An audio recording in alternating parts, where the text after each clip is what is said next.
How's it going, everyone? This is Trixx from MoS Smash, and I want to give you guys a small update as far as how is the online experience actually better than it used to be, because a lot of people are trying to figure this out right now. And I found this article on Twitter. I'm going to link this in the description as well. This is the original post right here, I think, or it's like a share of the original post that I saw at least. So I'll link all this stuff. Everybody will get credit for whatever they're trying to get out here. So the thing that's interesting is right here, they say the tick rate Hertz for one-on-one with no spectators has changed from 60 instead of 30. And tick rate and Hertz, this does not mean it used to run at 30 frames per second and now runs at 60 frames per second, but instead, and maybe this is wrong, but to my understanding what this means is the information that your opponent receives or that you receive from your opponent is now happening twice as much. So the frame rate does not actually change. Let's just say, for example, if you input something and there's a potential for it to come out on frame 1 or frame 2, if the tick rate is at 60, now your input should be coming out when you actually press your input. I just want to show you guys quickly what a difference in tick rates actually looks like. So in this example, we're not using Smash because we don't have the ability to see Smash in 12 Hertz or 30 Hertz or 60 Hertz. As of right now, I think it's only 60 unless you have like 4 or 5 players. So this is what it looks like. And I want to be perfectly clear here. The person, like from the first person perspective, this is the person that is lagging. The person that you see, the third person perspective, the girl that is jumping, they are not lagging. What you're seeing is yourself lagging. So as you can see, when you are at higher Hertz, your opponent seems to be more clear. This is at 60 Hertz here, the clearest and the smoothest. Everything is much smoother here. But I also want to differentiate as well that this is a game that is on a server where Smash is P2P. So since there is the ability to have different tick rates for different players that are connected to a single server and it doesn't actually affect each other specifically as far as stopping the game, Smash does have that lockstep where it is going to stop the game if one person is lagging. So now, since both players are going to be either lagging or having a smooth connection, the hurt rate will be consistent for both players, which means what you see is what your opponent sees. If you lag, they lag. If it's smooth for you, it's smooth for them. So now, the thing that's going to make this even better for us as well is when something is happening at 60 Hertz instead of 30 Hertz, like I was saying before, if you try and input something. So say, for example, if frame 1 is an on frame and frame 2 is an off frame, when we're running at 30 Hertz, there's potential to have an on frame or an off frame. And if you happen to try and do an up tilt, for example, on an off frame, because you can't actually tell when it's happening in real time, that's why you try and do an up tilt or an up smash or a grab or whatever, and then just nothing would happen. And so hopefully now that has been eliminated so that there is no such thing as an on frame and an off frame. Instead, there's an on and an on because it's 60 Hertz for 60 frames.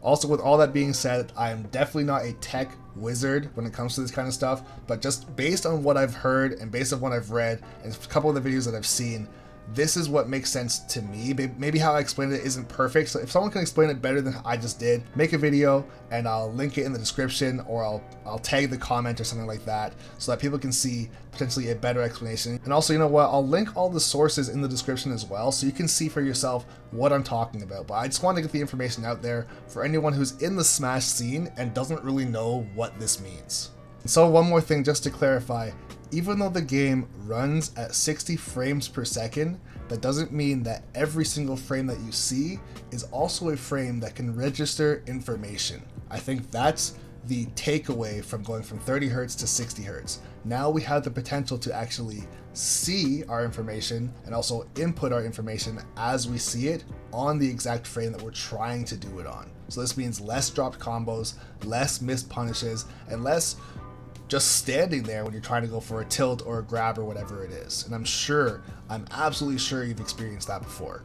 So with that being said, there is still going to be lag because there's no rollback. So they have this thing they're talking about here called lockstep.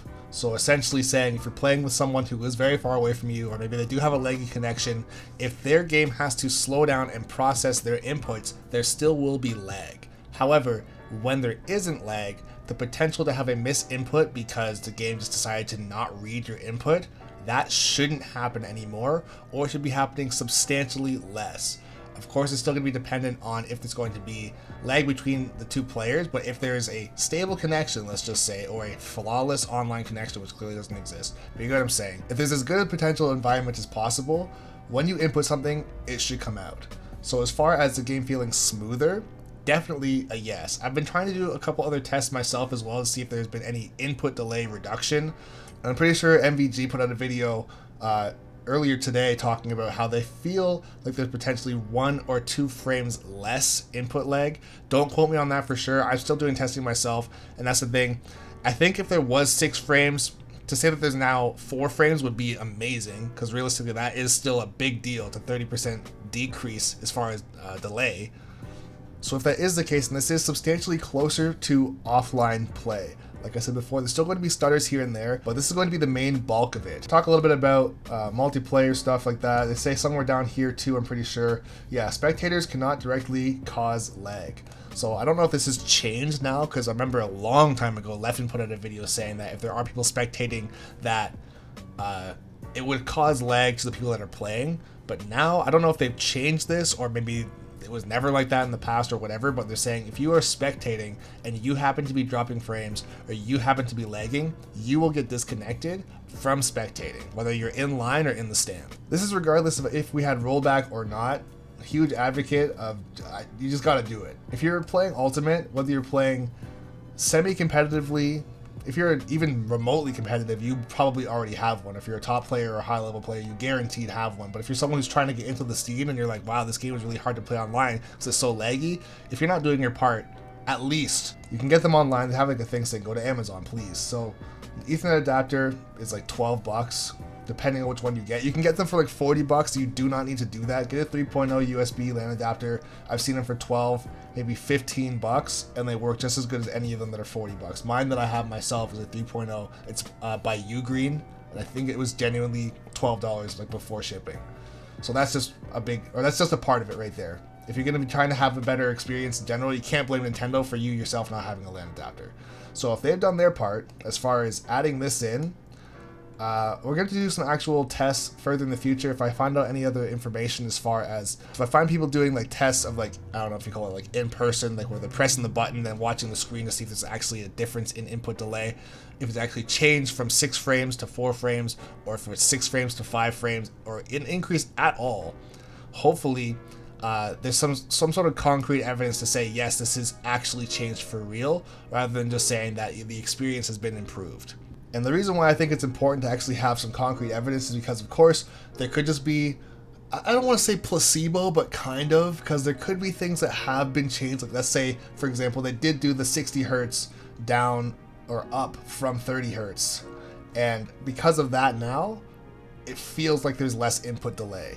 So if there happens to be both, then that's great. If it's only one and not the other, but it feels better regardless because it is responding twice as much now, then of course it's still better. But I'd like to know for sure. If anyone actually does know, or you've been doing research on this yourself, comment a link below and I'll try to make sure it doesn't get like blocked by spam bot or anything like that, so I can pin it and other people can see it as well, because I'd love to see for real if there is in fact a decrease in input delay. But anyways, guys, this is what I got for you so far. Everybody's been going crazy with this new update. It's small, but it's very significant. So we'll keep on giving you guys updates in the future as far as if we get any more information or actual evidence of a real change. With that being said, this is Trixx from MoS Smash saying thanks for watching the video.